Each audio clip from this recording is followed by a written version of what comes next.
Hi hello, ഇന്നൊരു പുതിയ വീഡിയോയിലേക്ക് എല്ലാവർക്കും സ്വാഗതം. നമുക്ക് കുറച്ച് പുളി പറിക്കാം, നമുക്കത് ഉപ്പിലിടാം. ഈ പുളിയെ പല പേരിലാണ് അറിയപ്പെടുന്നത്. ബ്രാഹ്മിൺസ് പുളിയെന്നും ചതുരപ്പുളിയെന്നും ഇതിന് നമുക്ക് അറിയപ്പെടുന്നുണ്ട്. നമുക്കിതൊന്ന് പറിച്ച് ഉപ്പിലിടാം.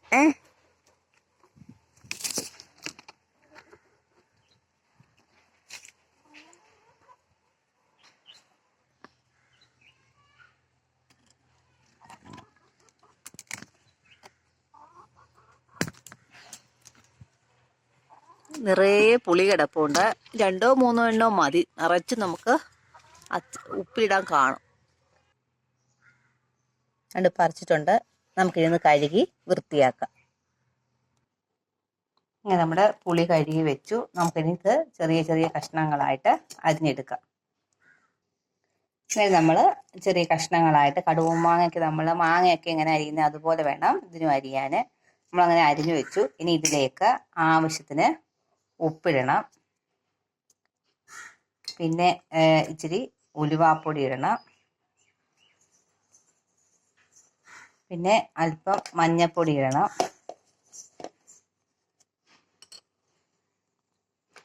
പിന്നെ കുറച്ച് മുളക് പൊടി ഇടണം.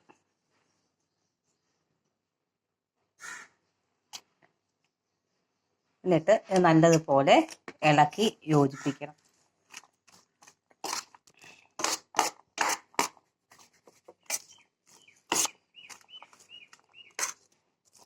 എല്ലാ ഭാഗത്തും നല്ലതുപോലെ ഇത് യോജിച്ച് കഴിഞ്ഞതിന് ശേഷം നമുക്കിത് വെളിച്ചെണ്ണയിൽ ഇച്ചിരി കായ പൊട്ടിച്ച് എടുക്കാം.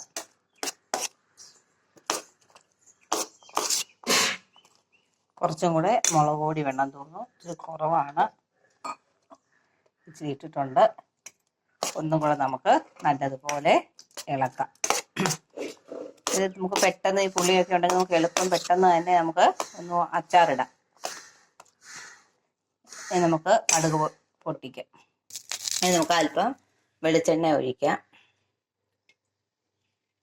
എന്നിട്ട് വെളിച്ചെണ്ണ ചൂടാകുമ്പോൾ നമുക്ക് കായം അതിലേക്കിടാം.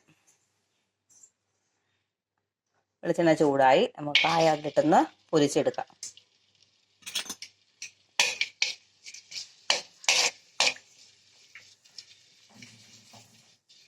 ചെറിയ തീയിലിട്ട് കൊടുക്കണം, അല്ലെങ്കിൽ കായം പെട്ടെന്ന് കരിഞ്ഞു പോകും. തിരിച്ചു മറിച്ച് നമ്മളിങ്ങനെ ഇട്ടുകൊണ്ടിരിക്കണം. അങ്ങനെ നമ്മുടെ കായം റെഡിയായി കഴിഞ്ഞു. നമുക്കിത് ആറുമ്പോൾ ഒന്ന് പൊടിക്കണം. ഇനി തീ ഒന്ന് കുറച്ച് വെച്ചേക്കണം. അതിലേക്ക് നമ്മൾ 2-3 കഷ്ണം വെളുത്തുള്ളി കീറി ഇട്ടത് അതിലേക്കൊന്നിട്ട് മൂപ്പിക്കണം. ബ്രൗൺ കളറാകുമ്പോൾ ഇത് കോരിയെടുക്കണേ.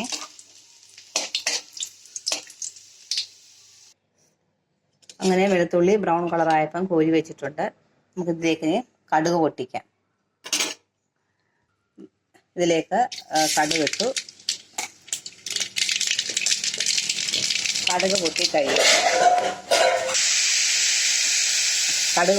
തന്നെ നമ്മൾ അരിഞ്ഞു വെച്ചത് ഇട്ടതൊന്ന് ഇളക്കണം. എന്നിട്ട് അതിലേക്ക് തന്നെ നമ്മൾ എടുത്തു വെച്ച വെളുത്തുള്ളിയും പച്ചമുളകും കറിവേപ്പിലയും കൂടി ഇട്ടുന്ന നല്ലതുപോലെ ഒന്ന് ഇളക്കണം.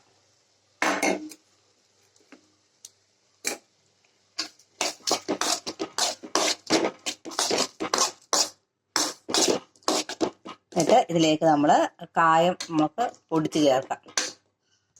കായം പൊടിച്ച് വെച്ചത് നമ്മളിതിലേക്ക് ചേർത്തത് കവറിലാണ് ഞാൻ ഇട്ട് പൊടിച്ചു. ഇത് നല്ലതുപോലെ ഒന്ന് ഇളക്കണം. അങ്ങനെ നമ്മുടെ ചതുരപ്പുളി ഉപ്പിലിട്ടത് തയ്യാർ. ഇതുപോലെ നിങ്ങളും ചെയ്ത് നോക്കുമല്ലോ. ഈ വീഡിയോ ഇഷ്ടമായെങ്കിൽ ലൈക്ക് ചെയ്യാനും സബ്സ്ക്രൈബ് ചെയ്യാനും മറക്കല്ലേ. Okay, by.